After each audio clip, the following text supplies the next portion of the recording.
Well, my name's James, James Hessler. I'm on the stage and I'm called James the Tartan Trickster. I've dropped the name the Tartan Trickster for a long period of time, but I'm thinking of bringing that back in. And say my name's James Hessler. I'm all the way from Scotland. I'm 54 years old. Yeah, I know, I don't look it. And I've travelled around the world for the past 20 years doing a magic show on the streets. Well, when I was 11 years old, I started being interested in magic. And then around about 18, I stopped doing that because I was doing school studies and chasing girls. And then the streets came about in 1997 after doing many years of doing stand-up shows at Plus of Magic. And then I discovered somebody on the streets during the Edinburgh Fringe Festival. And at the Edinburgh Fringe Festival, I was blown away by this guy that did a show. Seriously, huge, massive audience. And I looked over and this melon flew up in the air and all these people went crazy. And then I looked over and I saw that he had 3 cups and 3 balls and 6 oranges.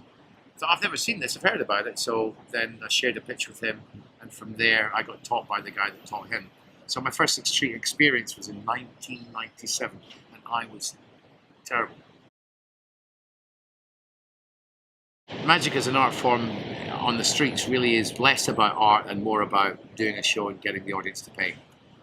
As an art form, magic per se is a really qualified art form because it's one of the many disciplines in the field of theatre. You've got singing, acting, magic. It's a whole realm of different stuff, and magic embodies a lot of different things: amazement, entertainment, excitement. That's down to the performer, of course. So as an art form, it covers a lot of bases, but it's not on the streets really about, I'm doing a show, give me money. I get asked that all the time, asked to where my most favourite place is. My most favourite place to perform, and the reasons for it is because of the energy that's generated from the numbers of people that are on the streets, and that's during festivals. I'm working here in Brisbane Queen Street Mall. It's great, 80% of the time, because you do get those audiences that are with you, they get it, they understand the jokes and the social commentary. But Edinburgh, during the Edinburgh Fringe Festival, where there's literally 3,000 people walking up and down a street in an hour. It's crazy. So out in the mall here, you go bang, bang, bang, showtime, come and watch the show, and then you try and get this energy from them to be synergetic with it. But in Edinburgh, during the Fringe, it's like bang, show, boom, audience.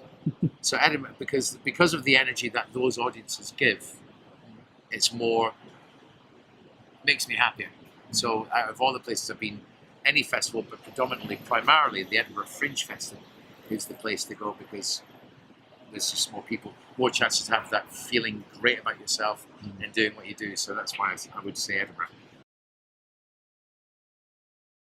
Performing, there's a lot of things to love about street performing.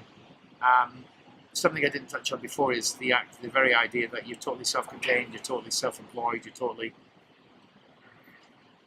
it's up to the women attitude of the performer. If they want to go out, they want to make money, they go out and make money, they go out and work, and they might work that amount of time, but they can earn that amount of money.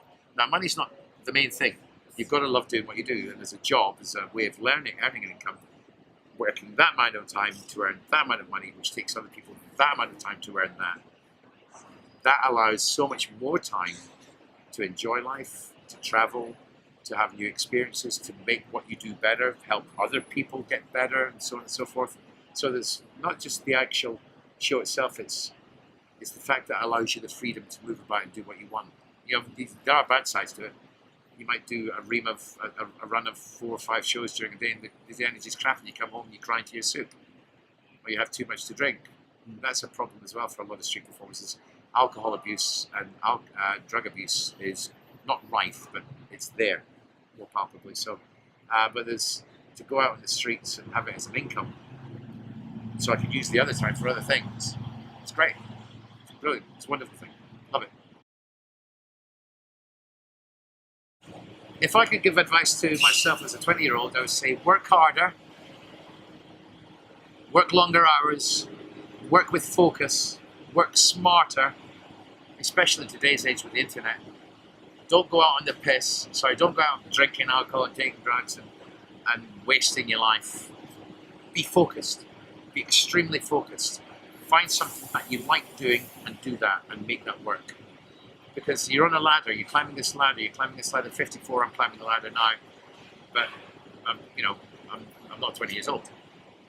But if you start climbing that ladder at 20 or thereabouts, then you get to another horizon and you see, you might want to go off that way, you might want to go off that way, you might want to go off that way, but at least you're a higher place that you can see where you might want to go. You might not end up doing what you started out with, but you'll end up in a different place because you're gaining traction, So if I was to speak to myself at 20 years old, work harder, work smarter, be more focused, be less lackadaisical, have a plan, and work the plan so that you know where you're going. Because if you don't know where you're going, how are you going to know when you get there?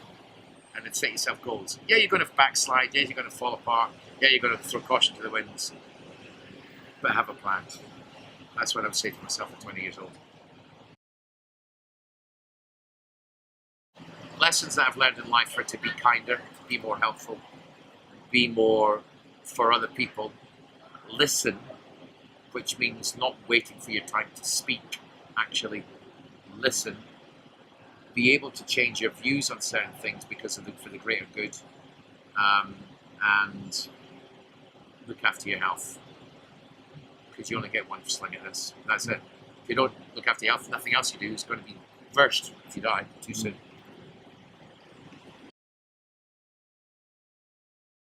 It comes to a part in your life when you get to my age, 54. You don't think it's ever going to happen. You don't think you're going to be 54. I'm still not 20, 22. I remember when I was 18, 22, but as to where I'm going to go from 54, I have a vague idea. Talking about plans, I do have a plan. My daily plan is to make sure that I go out walking every day. So if I've got to go walking 5Ks every day to look at my weight, I'm then going to make sure that I don't do anything at night to make that a waste of time. And that's called the backsliding. But where I want to go and what I want to do, it is there. It's not set in stone, but it is there.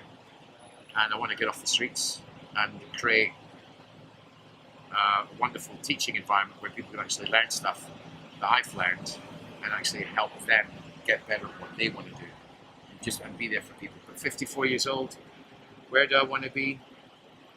I'd like to have a nice house with an Aston Martin DB9 and an old Land Rover that's rusting and a Harley Davidson motorbike on a house that's in the middle of nowhere, and have an income derived directly, specifically, solely from the internet to help pay for that, but helping people. That's the dream. But that would take a lot of hard work. But where I really, really, really do want to go is just be happy.